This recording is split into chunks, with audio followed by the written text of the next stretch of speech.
Human factors concerns how people interact with systems, technology, and their environment. Driver monitoring systems are required to detect very complex human states and behaviours. And so for that reason, it's crucial that they're built using a deep understanding of human behaviour. In order to get that deep understanding of human behaviour, you need human factors research and data. So that means collecting data with drivers in simulators, on test tracks, on road, and naturalistic driving data, such as the 9 billion kilometres and counting of naturalistic driving data that Seeing Machines has.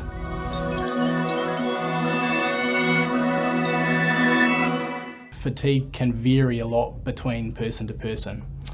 So two people might have a microsleep, a temporary episode of unconsciousness.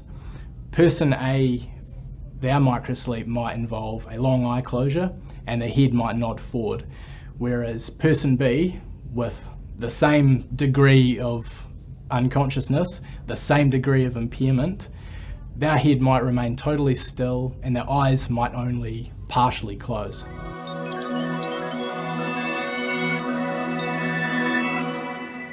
The most simple and well understood type of distraction is a single long glance away from the forward roadway.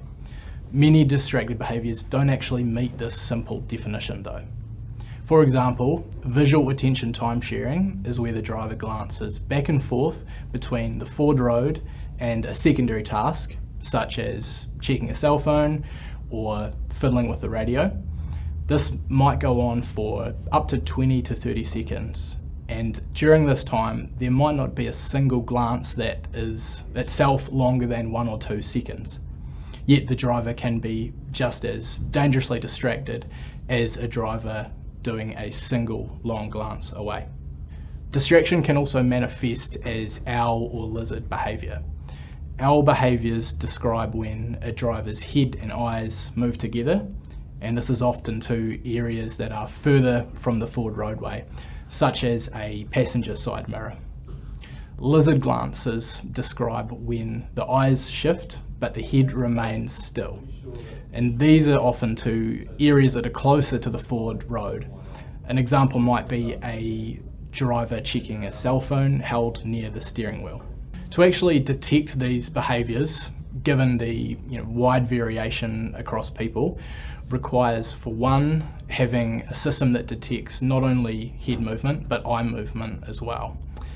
If your driver monitoring system relies on head movement alone to infer whether a driver is distracted, you'll miss a lot of those distracted behaviours that fall into this lizard glance category. It's also crucial that your driver monitoring system works in real-world conditions. So that means drivers wearing hats, sunglasses, nighttime conditions to bright sunlight.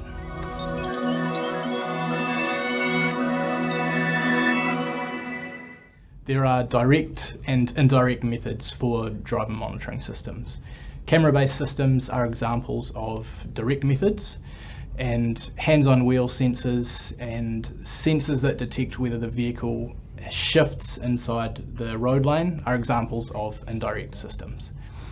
The best approach is to use camera-based systems. The best information for detecting fatigue and distraction comes from the face and the eyes. As the saying goes, the eyes are the window to the soul, and driving is a highly visual task.